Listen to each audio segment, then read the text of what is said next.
brought you by Silver Pumps and Motors. Top quality और consistent performance के लिए सिर्फ सिल्वर पंप्स नाम याद रखना. వాళ్ళు ఎక్కడ మన దేశంలో ఉన్న పాకిస్తానీల గురించే మనం మాట్లాడుతున్నాం. మన దేశంలో ఉన్న పాకిస్తాన్ పౌరుల ఉనికి, వీసా గడువు ముగింపు, మహారాష్ట్రలో అదృశ్యమైన వారి అన్వేషణ భద్రతా పరంగా టెన్షన్ పెడుతున్నాయి.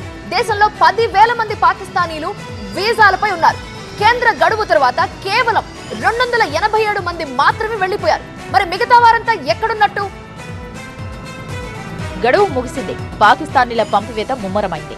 ఇండియాలో సుమారు 10,000 మంది పాకిస్తాన్ పౌరులు స్వల్పకాలిక, దీర్ఘకాలిక, వైద్యం, సినిమా, జర్నలిజం వీసాలపై నివసిస్తున్నారు. మహారాష్ట్రలో 5,037 మంది ఉండగా వీరిలో 1,000 మంది స్వల్పకాలిక వీసాలపై ఉన్నారు.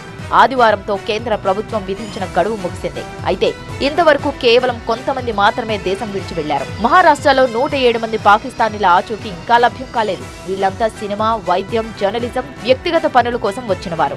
ముఖ్యమంత్రి దేవేంద్ర ఫడ్నవీస్ కఠిన చర్యలు ఆదేశించగా రాష్ట్ర పోలీసులు, కేంద్ర ఏజెన్సీలు ముంబై, పూణే.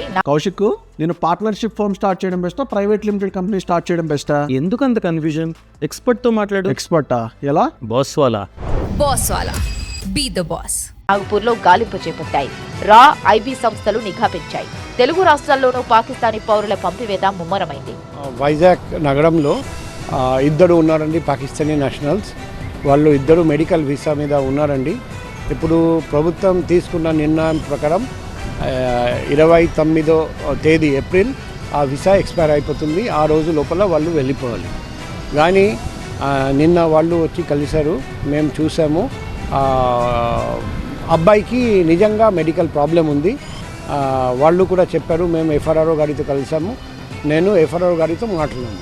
పెహల్గా ముగ్గురు దాడి తర్వాత అక్రమ ఉనికి భద్రతా సవాళ్లను పెంచింది. మహారాష్ట్రలో అదృశ్యమైన 107 మంది ఏజెన్సీలకు పెద్ద సమస్యగా మారింది. పోలీస్, ఇంటెలిజెన్స్, సరిహద్దు దళాల సమన్వయంతో అన్వేషణ కొనసాగుతోంది.